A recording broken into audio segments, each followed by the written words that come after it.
Welcome to this episode of The Boating Adventure.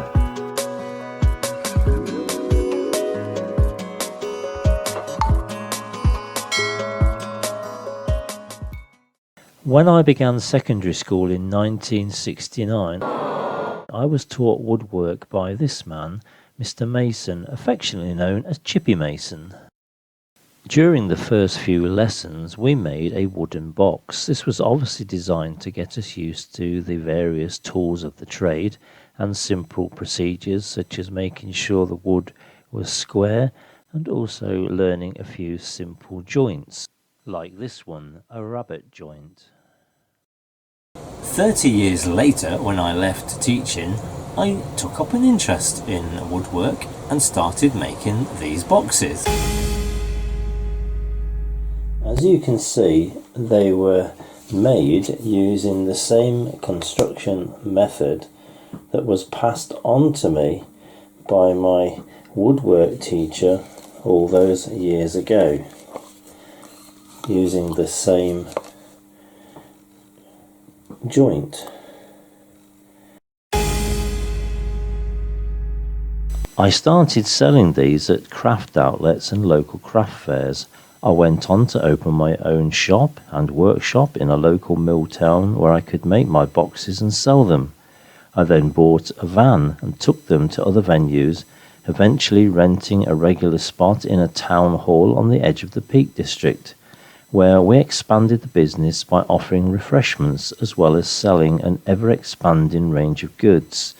This led us to eventually open our very own craft cafe, where, as well as doing all the cooking, I continued my interest in craft work.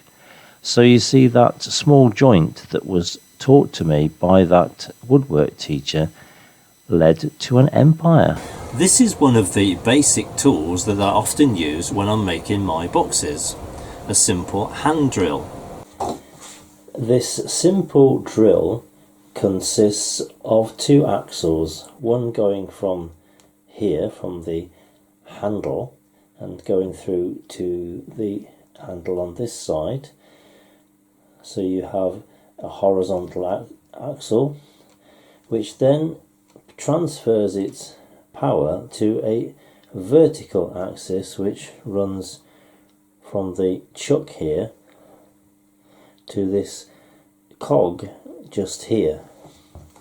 So when the handle is turned, it turns the large cogwheel, which then touches the smaller cogwheel. So my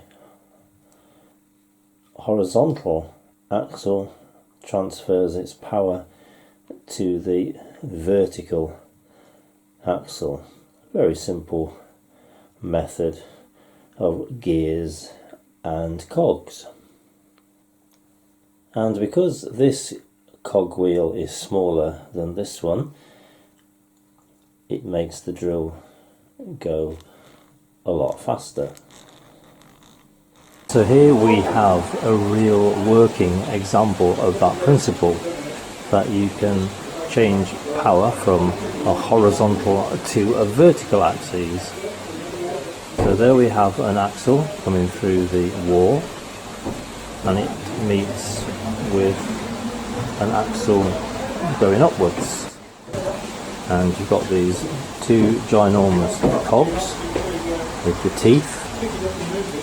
So you can see that principle where the teeth meet, it changes the movement. And you're also going from a large cogwheel to a smaller cogwheel, which means that it will speed up. Now, in order to power that large cog, you need a power source, which in this case is water. And the water source is started by something that looks very much like a windlass. It's this mechanism here. The handle turns to open a sluice gate or a bottom paddle. So once the bottom paddle is open and the water flows, it then begins to turn the wheel on the outside, which we'll go and look at, which then turns the axle, which in turn turns these large cogs, which then sends the power in a vertical way. So here we have the power source of the whole thing, which is obviously the river. So this is the River Churnit. Water comes down here, it's directed past this flow here and comes out in a very narrow channel. That paddle gear is just on the here. When that, you can just see when that windlass is turned, it turns this here, which then raises the paddle, and you can see those paddles look very, very similar to the paddles that you might have on a lock gate. Just here, very similar.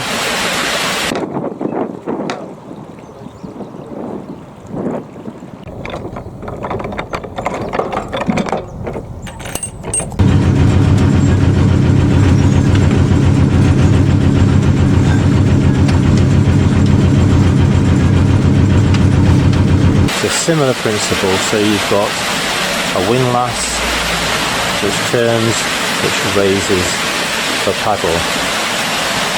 When the water then flows onto these oak boards, these paddles are made of oak because the oak could withstand being submerged in water for long periods of time.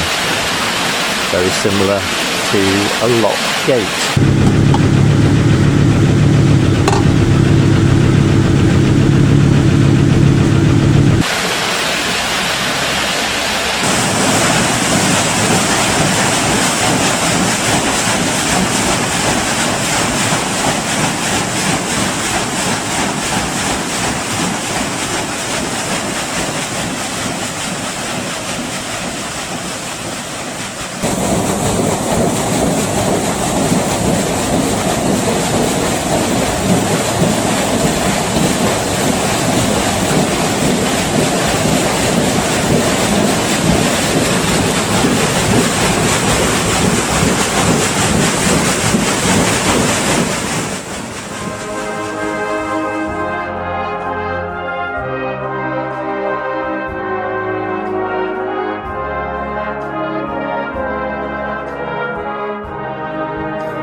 So there's a very good diagram here which explains everything. So here is the water wheel which turns around. There's the paddle gear which operates the paddle there, which lifts that up, which enables the water to flow, which then turns the wheel, goes along through that axle, and then that cog there touches that cog there, which then spins that axle, goes up through this floor, and it turns two cogs on the mill wheels. That is the pit wheel. Yes. It's so-called a pit wheel because it's in a pit. Yes. The pit wheel turns the cog to the height, which is called the Waller wheel. So this is where you've got horizontal power transferred and becomes vertical power. Yeah.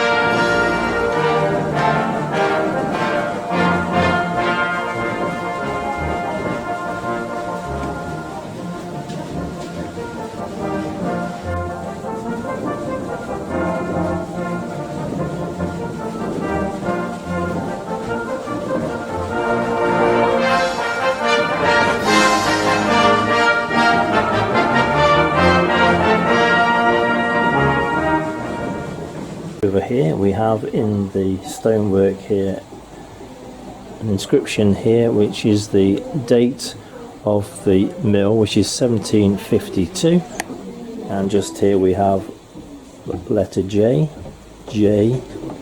B, Br, and then somebody at a later date has put this window in. I have been looking around Brinley's mill in the Staffordshire town of Leek, which was built in 1752 and was designed by James Brindley. This art installation can be found at the side of the Bridgewater Canal. So the Brindley has gone. Here we have the man himself, James Brindley. And it just so happened that he turned out to be one of the great canal architects in the history of the United Kingdom's canals. He was born in 1716 in Tunstead, near to Buxton in Derbyshire, UK. Here stood the cottage in which James Brindley was born. Of humble birth, he became famous as the pioneer builder of the great canals of England. When he was 17, Brindley became an apprentice millwright. And that's the same cottage where he spent his time as an apprentice. And I'm just filming this from the Gurnet Aqueduct, which is part of the Macclesfield Canal.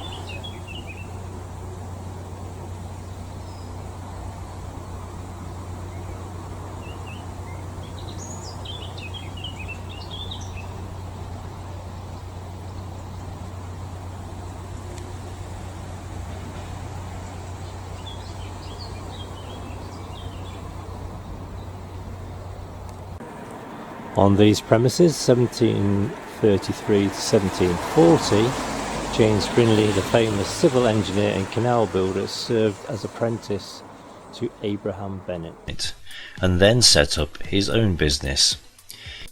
This gave Brindley lots of experience of using water and inventing machinery, and he became very successful. 25 years later, he was still using these same gear principles to design his locks on his canals.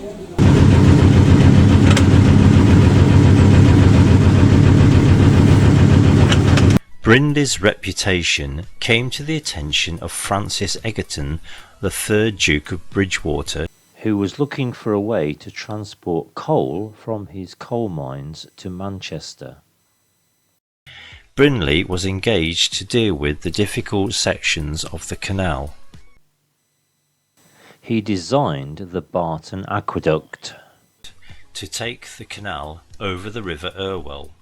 It was the first navigable aqueduct in England. It is said that Brindley used a block of cheese to make a model to show people his ideas.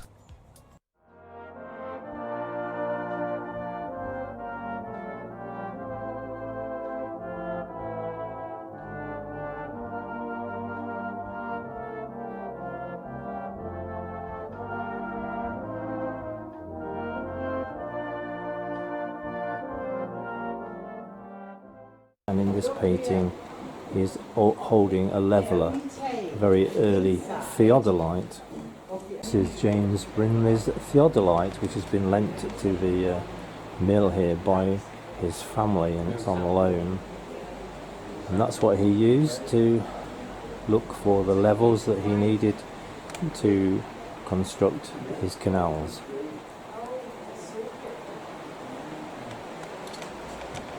And here we have his notebook where he jotted down all his measurements, and that's what he used to construct his canals.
James Brindley was often asked where he got his knowledge from, and he said that it came to him naturally.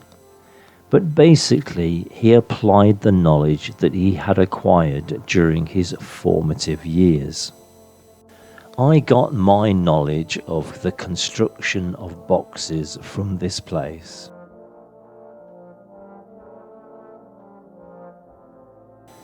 Brindley got his knowledge from his early life and his observations living and working on farms and his apprenticeship as a millwright. He applied the knowledge that he had acquired and put it into use when designing his machines and his mills.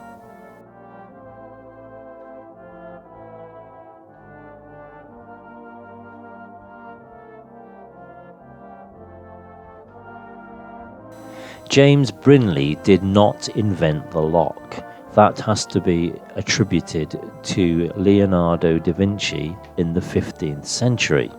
There is, however, an obvious link from his early machines and his mills to his lock mechanism that came later when he was building the Trent and Mersey Canal.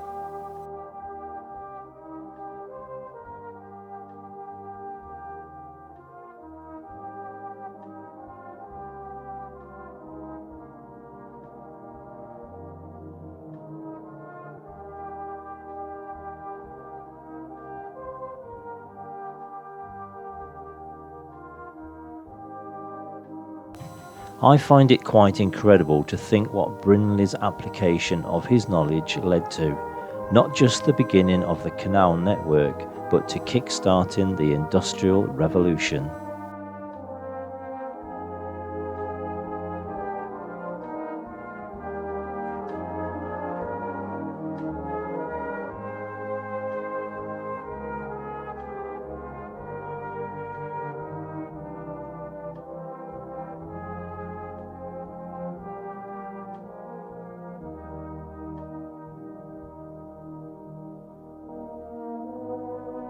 It was certainly a case of large oak trees from small acorns grow.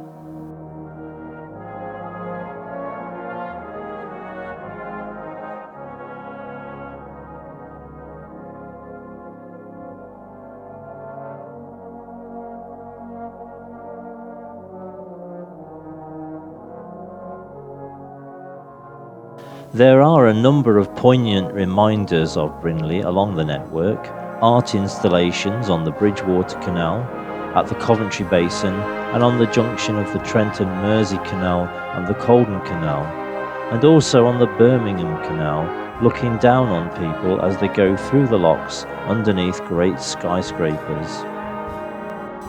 His gravestone at Newchapel lists many of his greatest achievements.